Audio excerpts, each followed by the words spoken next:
Es domāju, ka daudzi it kā ir dzirdējuši par lecitīnu, bet īpaši nesaprot, cik viņš ir svarīgs mūsu veselībai. Lecitīns arī manā dzīvē ienesa ļoti lielu lomu vispār veselībā.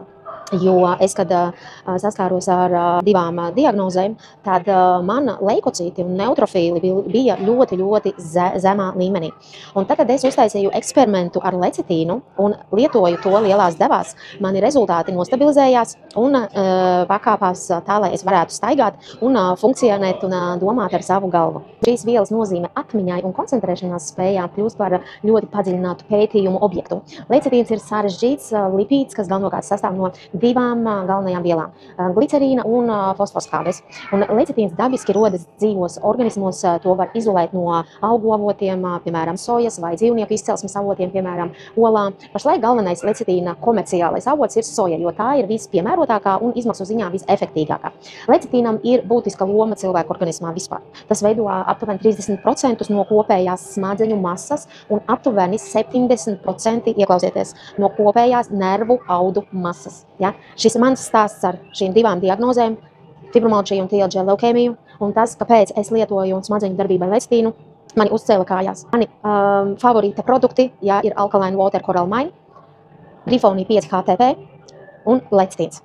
Lecitīns ir arī nepieciešams normālai aknu, sirds un muskuļu darbībai.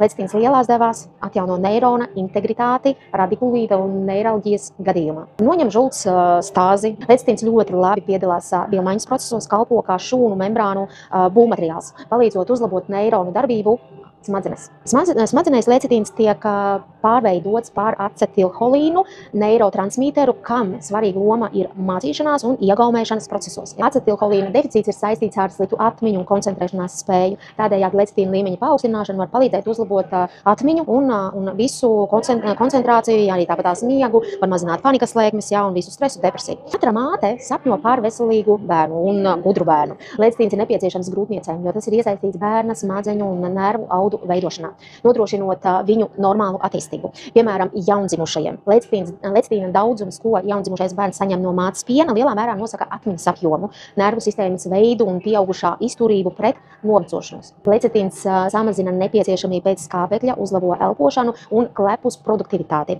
Lecitīnas lietošanas rezultātā jaundzimušiem pielāgojas hipoksijai, kas noved pie vispārējā stāvokļa uzlabošanās, elpošanas mazspējas, izpausmju mazināšanai. Lecitīna lietošana novērš kronisku plaušu slimību attīstības risku jaundzimušajiem.